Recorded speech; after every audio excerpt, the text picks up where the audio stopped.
Hi, welcome to Ralph and Lahni's Astro Portraits. We're starting a little differently this year. We're going to be doing them together again. Yes. We tried it separated and it didn't work out too well for us. It wasn't as much fun.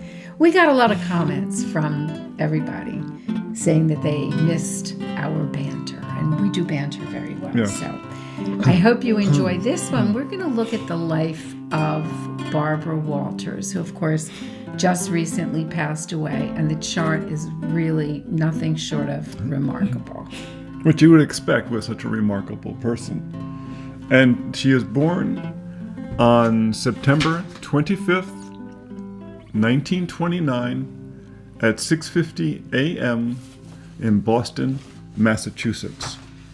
She's born with the sun at 1 degree Libra, a cardinal point, tremendous leverage, conjunct the rising within just 3 degrees, just above the rising, which was at 4 degrees Libra, with a moon in Gemini.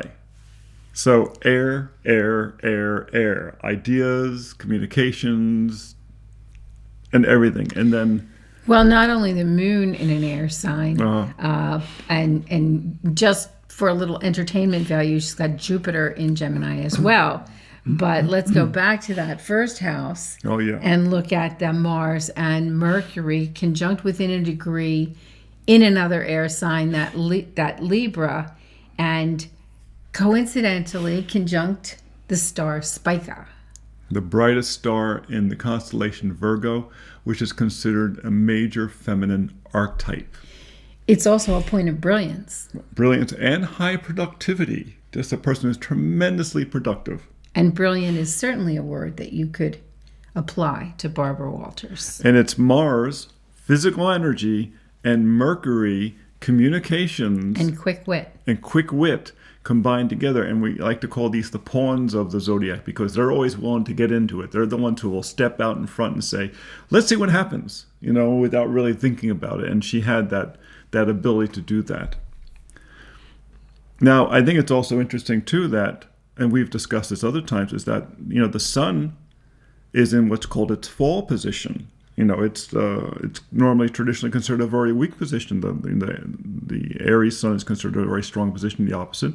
Mars is in what's called its detriment position. It's opposite Aries, the ruler sign. So we've talked about this before, that when these planets are in a detriment or fall, it's not that the planet is weak.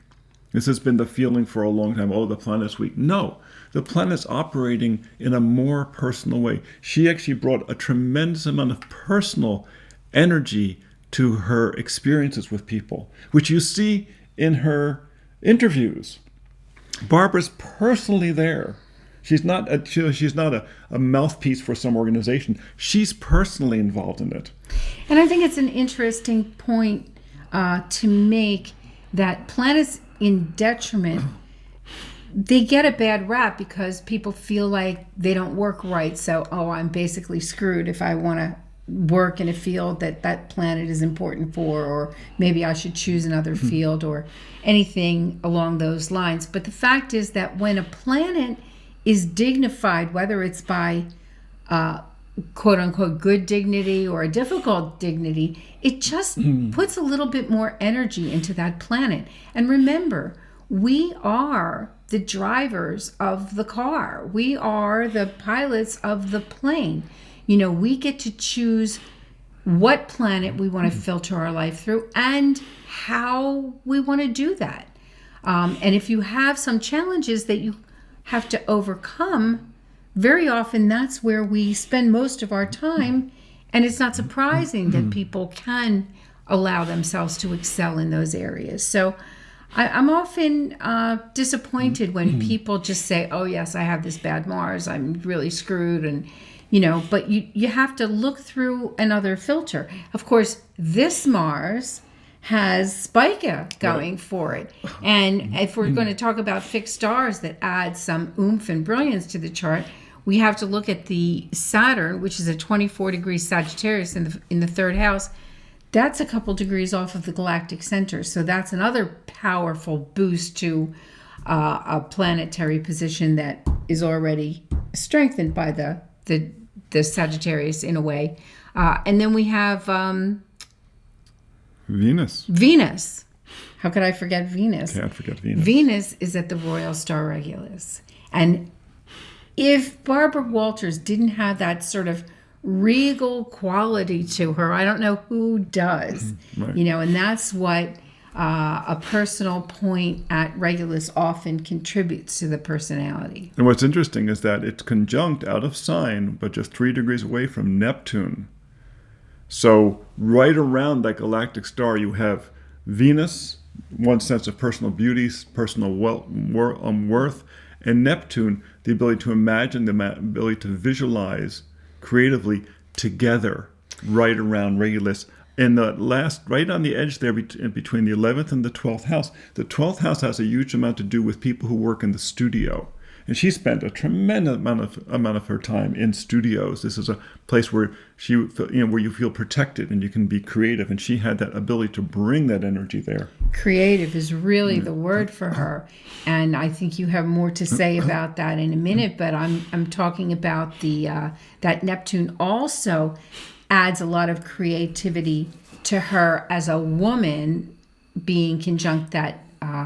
The planet Venus, but it also adds a little bit of an air of mystery to her. Not everything in her life was fully known, fully realized. I mean, they recently showed a documentary again about her and her life, and a lot of things were very surprising to people because she had that sense of privacy. She had that sense of mystery with that Neptune in Virgo in the 12th house. It's interesting. We always focus on the rising so much. But remember, all the angles are important. The rising, the setting, the descendant, the IC, and the MC. Where your MC is related to your midheaven point is related to your ascendant has a lot to do with where you will focus in life. And usually it's between 9th, 10th, and 11th house. It's at very high latitudes. It can go even further out to the 8th, to the 12th.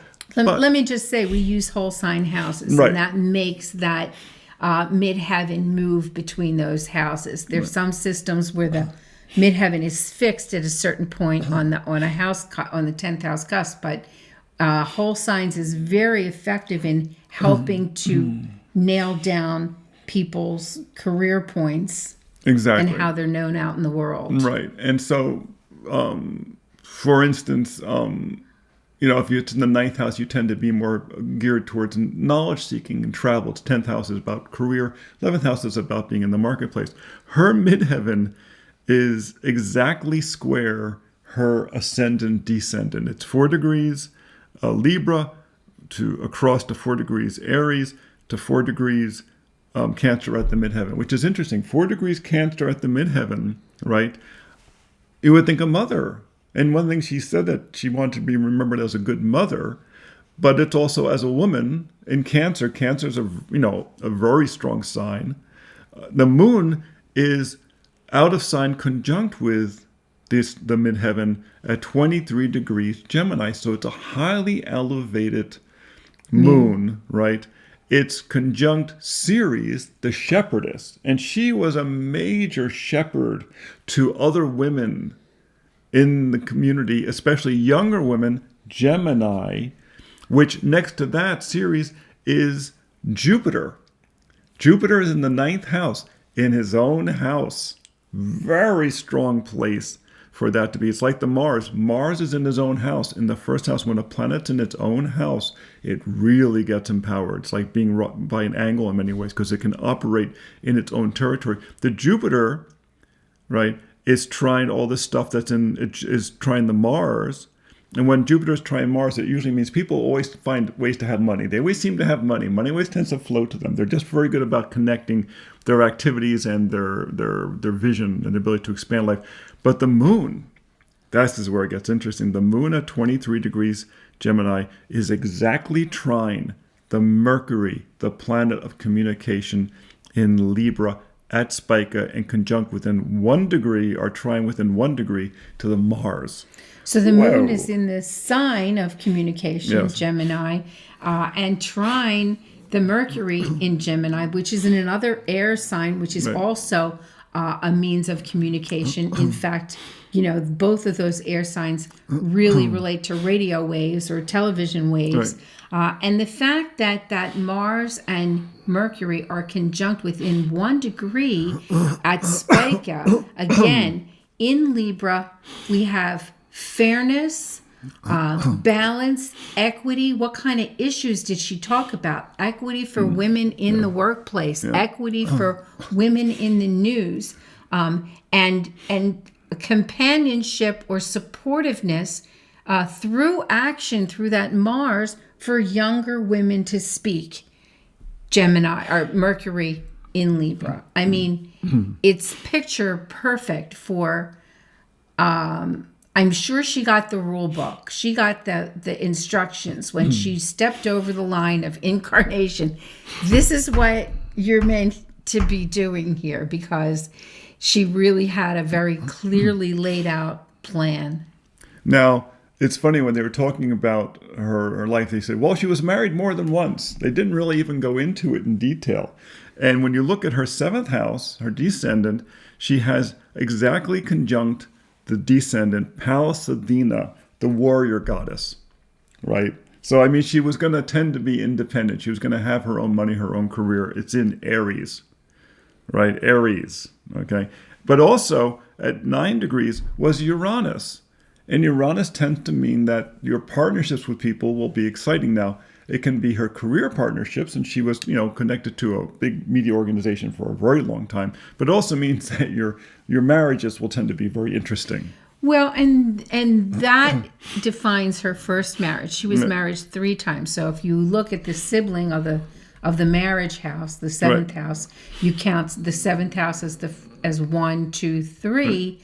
From the 7th house of marriage would define her second marriage as a more nurturing but Jupiterian kind of with maybe someone who was maybe a little younger or duplicitous or something. Yeah. I don't really know what her married life is, but whenever we get to talk about the charts of people who've been married multiple times, I like to point out that all marriages are not created equal, as some of us who've been married more than once know very well. Yes. And the 3rd marriage, she never married again after she got divorced for the 3rd time. But the 3rd one, I think that one kind of broke her heart. And I think that the one in Leo maybe was the reason she didn't marry again, because the 11th house denotes the 3rd marriage, and the only planet there is that Venus at Regulus in Leo. At the last degree of the sign. So, the last degree of the sign. Yeah, that was a very heartfelt romance. I think it's interesting that the second one, the Jupiter, Ceres, and Moon in the 9th house, the second marriage, really expanded her horizons. That connection there, too, also shows the amount of travel that she did. This woman was a tremendous traveler due to the course of her work, with that Jupiter up in the 9th house, that Moon there, that high mobility. It's like I said, it's just a fascinating chart. One thing that's interesting, too, is when she was doing an interview, and she said, how do I want to be remembered? She says, well, I want to be remembered as a good mother, and I want to be remembered as creative, as a creator. She, after all, created the show The View, among many projects. Right. But I think it's probably the one she was most proud of. Well, it was very groundbreaking. Yeah, exactly. Yeah, get 5 regular people together, right? At a table, just talking about topics of the day. I mean, 5 women, and their perspectives on life and current events in that day was something that was pretty much disregarded at the time. Right. It wasn't, exactly. No. 1997 is when that show started. And it's still on. It's still on. Yeah. Good concept. Well, when you look for creativity in the chart, it comes out in a lot of different ways. But one of the ways it comes out most in the feminine way is through quintiles. It's a 72-degree aspect. And if you conject all quintiles all the way around the chart, you get 5 of them. And it's a sign of creativity. It fits into sacred geometry in very special ways. And it's often called the degree of the goddess. The degree of the goddess. And she has some very significant ones. She has a quintile that goes between her Jupiter and her Venus. Powerful one. She has another one that goes between her Ceres and her Neptune. And then she has another one that goes from the Neptune to it would be actually from Venus to her south node. And then on the other side, from her Jupiter to her descendant. So those angles, remember how I said that those angles were really important in her chart? And then from her Ceres to her Pallas. So these are they're tremendously creative in very feminine ways, but remember, she has Mars in the first house. It's in Libra. It's in a way that she will always find a way to move her projects along by negotiating if necessary. I like that quintile with Venus and the South Node because she brought these gifts into her life from another lifetime with Exactly. that South Node connection. So she had unfinished business before, and maybe we'll see her again. Yes, maybe. So I think we covered a lot about Barbara A Walters. remarkable person with a remarkable life, 93 years old. She passed leaving a huge legacy. And we found the chart interesting, and we hope that you do too. So please come see us here at Planetary Calendar Astrology on YouTube, and please subscribe and push the little bell so you get reminded when it comes up. It's a big help to us. And you can also find our books and our calendars at planetarycalendar.com. Until next time. Be well.